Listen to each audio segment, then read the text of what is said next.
السلام علیکم ورحمۃ اللہ وبرکاتہ۔ آپ سب احباب کو میری طرف سے جشن آزادی مبارک ہو۔ آج اسی حوالے سے معروضات پیش کروں گا۔ اگر آپ کا نقطہ نظر بھی یہی ہے کہ آزادی کا مقصد زمین کا ٹکڑا حاصل کرنا ہے یا کوئی خاص خطہ حاصل کرنا ہے، تو آپ بھی غلط نظریہ رکھتے ہیں۔ ہمارا مقصد قطعی طور پر زمین کا ٹکڑا حاصل کرنا نہیں تھا۔ یہی وجہ تھی کہ آزادی کے مشن میں جب صدا بلند کی گئی، نعرہ بلند کیا گیا،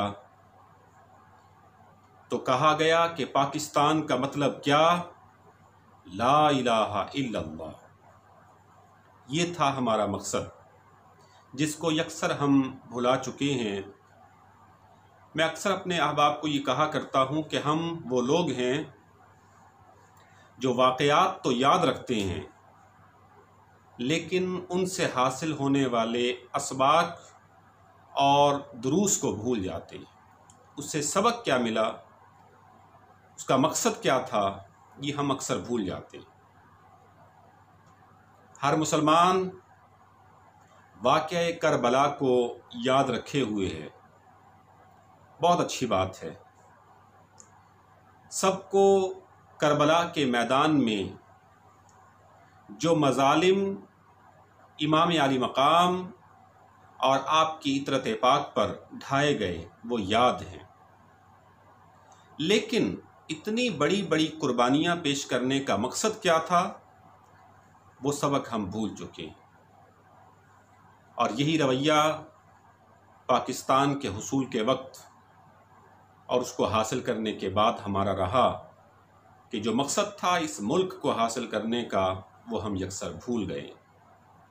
آپ یقین رکھیں اس بات پر کہ قطعی طور پر زمین کا خطہ اور ٹکڑا حاصل کرنے کے لیے ہمارے لاکھوں بزرگوں نے قربانیاں نہیں دی تھی۔ اتنا خون جو بہایا گیا، اتنے مظالم اور ستم جو ڈھائے گئے اور ہمارے بزرگوں نے برداشت کیے، وہ صرف زمین کا ٹکڑا حاصل کرنے کے لیے نہیں تھے، بلکہ ایک ایسا خطہ، ایک ایسا ملک جہاں پر اسلام کے پودے کی آبیاری ہو سکے، جہاں پر ہم اعلاء کلمت الحق کر سکیں۔ ہمارا مقصد لا الہ الا اللہ تھا، لیکن ہم اس مقصد کو بھول گئے۔ میں آج آپ کو یہ یاد نہیں کرواؤں گا کہ جشن آزادی کے موقع پر ہمارے نوجوان کیا کیا حرکتیں کرتے ہیں، لیکن میں یہ ضرور یاد دہانی کراؤں گا کہ ہم نے یہ ملک اس لیے حاصل کیا تھا کہ ہم اسلام کی ترویج کر سکیں۔ میں یہاں بیٹھ کر یہ رونا بھی نہیں روں گا کہ ہماری عدلیہ، ہماری عدالتوں میں آج تک انگریزوں کے بنائے ہوئے قوانین رائج ہیں۔ میں اس بات کا رونا بھی نہیں روں گا کہ ہمارے کمانڈرز کی تربیت انگریزوں کے ہاتھوں سے ہوتی ہیں۔ میں اپنی نصابی کوتاہیوں پر بھی گفتگو نہیں کرنا چاہتا۔ میں صرف آپ کو یہ پیغام دینا چاہتا ہوں کہ ہم نے کیا کرنا ہے، کوتاہیاں کیا ہیں، کیا کیا خرابیاں ہیں، ہم سب واقف ہیں، لیکن آپ کا یہ سوال ہوگا کہ ہم کیا کر سکتے ہیں۔ بس یہی آپ کو بتانا ہے کہ آپ نے کیا کرنا ہے۔ بہت عرصہ پہلے بہت سے لوگ پاکستان کے، یعنی یہ میں تقریباً 40-45 سال پہلے کی بات آپ کو بتا رہا ہوں، جب ایک بہت بڑی تعداد پاکستانیوں کی انگلینڈ میں گئی، یو کے میں گئی، تو ان کا فوکس رہا کہ بس پیسہ کمائیں، اور انہوں نے بہت پیسہ کمایا، وہ دنیا کے امیر ترین لوگ بن گئے۔ لیکن ہوا یہ کہ ان کی اولادوں کو دیکھ کر کوئی امتیاز نہیں کر سکتا تھا کہ یہ کسی مسلمان کی اولاد ہے۔ ان لوگوں کو احساس ہوا۔ پھر اس کے بعد انہوں نے یہ ٹھان لی کہ ہماری نسل، ہماری اولاد وہ ہم ضائع کر چکے ہیں، لیکن اس سے ان کی اولادیں جو ہیں، اگلی نسل، اس کو ہم برباد ہونے سے بچائیں گے۔ اور اس مقصد کے لیے انہوں نے بہت بڑے بڑے اسلامک سینٹر بنائے اور بہت بڑے بڑے کام کیے گئے۔ بس یہی کام ہم نے کرنا ہے کہ جو ہو چکا سو ہو چکا، اب ہم نے اپنی آنے والی نسل کو بچانا ہے۔ دیکھیں، انہی میں سے کمانڈرز بننے ہیں، انہی میں سے جو ہے وہ ججز بنیں گے، انہی میں سے حکمران بنیں گے۔ آپ اپنی نسلوں پر توجہ دیں، اپنی نسلوں کو اسلام کی تعلیمات سے روشناس کرائیں، اپنی روایتیں، اپنے اسلاف کی باتیں، دین اسلام کی بنیادیں، جہاد سے متعلق جو ہے وہ معلومات، ہمارے بڑے بڑے ہیروز جو مجاہدین گزرے ان کا کردار، یہ سب چیزیں اپنی اولادوں کو یاد کروائیں۔ اپنے گھروں میں اسلامی ماحول کو رائج کرنے کی کوشش کریں۔ اور اسی طرح سے یہ آپ حضرات جانتے ہیں کہ یہ کوئی معمولی بات نہیں ہے، یہ کوئی ہیپن نہیں ہے کہ ہو گیا۔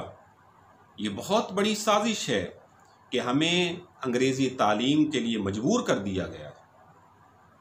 ہمیں بس یہی کرنا ہے کہ ہمیں اسلام کے قریب آنا ہے، ہمیں قرآنی تعلیم کے قریب آنا ہے، ہمیں دین اسلام سے اپنی نسلوں کو آگاہ کرنا ہے، ہمیں بتانا ہے کہ ہم کیا تھے اور ہمیں کیا کرنا ہے، ہمارے اہداف کیا ہیں، بس یہی بتانا ہے۔ اتنی بڑی سازش کہ ہمارا تمام تر جو اثاثہ تھا عربی زبان میں، ایک وقت آیا کہ پھر فارسی کو قومی زبان قرار دیا گیا، اور ہمارا سارا لٹریچر، ہماری ساری تاریخ ظاہر ہے کہ وہ پورے طور پر فارسی میں کنورٹ نہیں ہو سکی، ضائع ہو گئی۔ پھر اس کے بعد فارسی سے اردو کی طرف منتقل ہوئے، اور ہمارا فارسی میں بہت سارا اثاثہ جو کہ مکمل طور پر اردو میں کنورٹ نہیں ہو سکا، ضائع ہو گیا۔ اب اردو سے انگریزی کی طرف ہمیں دھکیلا جا رہا ہے۔ اردو میں ایک بہت بڑا جو ہے وہ حصہ ہماری تاریخ کا، ہمارے اسلاف کی یادگاریں، ان کی تحریریں، وہ سب کچھ ہے، اور اب ہمیں انگریزی کی طرف دھکیلا جا رہا ہے تاکہ ہم اپنی بنیادوں سے بالکل ناواقف رہیں۔ اب بس یہی کرنا ہے کہ قرآن کی تعلیم کو عام کرنا ہے، اسلامی تعلیمات کو اپنانا ہے، اپنے بچوں کو اپنے گھروں کے اندر جو ہے وہ اسلامی ماحول لائیں۔ اسی طرح سے ایک تحریک کا جو ہے وہ حصہ بننا ہوگا کہ ہمیں اپنی زبان میں علم حاصل جو ہے وہ کرنا چاہیے۔ ہمارے حکمرانوں کو یہ سوچنا چاہیے کہ ہم کیوں اتنی انرجی ضائع کریں پہلے کسی اور لینگویج کو یاد کرنے میں، اور پھر اس کے تحت جو ہے وہ قواعد اور قوانین کو یاد کرنا کیوں نہیں ہماری زبان میں ہمیں سکھایا جاتا۔ بہت سارے ملک ہیں دنیا میں جو اپنی زبان میں، چائنا کی مثال آپ کے سامنے ہے کہ وہ ان کی زبان میں ہی سب کچھ سکھاتے ہیں۔ سائنس پڑھائیں، کیمسٹری پڑھائیں، فزکس پڑھائیں، تمام تر علوم پڑھائیں، لیکن انہیں ہماری زبان میں پڑھایا جائے۔ یہ اس تحریک کا بھی حصہ بننا ہوگا اور اپنے مقاصد کو یاد کرنا ہوگا، یاد رکھنا ہوگا۔ اللہ تبارک تعالیٰ ملک پاکستان کی خیر فرمائے۔ اللہ تبارک تعالیٰ ہمیں ان مقاصد کو یاد رکھنے کی توفیق عطا فرمائے جن کے تحت ہمارے بزرگوں نے قربانیاں دیں۔ پاکستان زندہ باد۔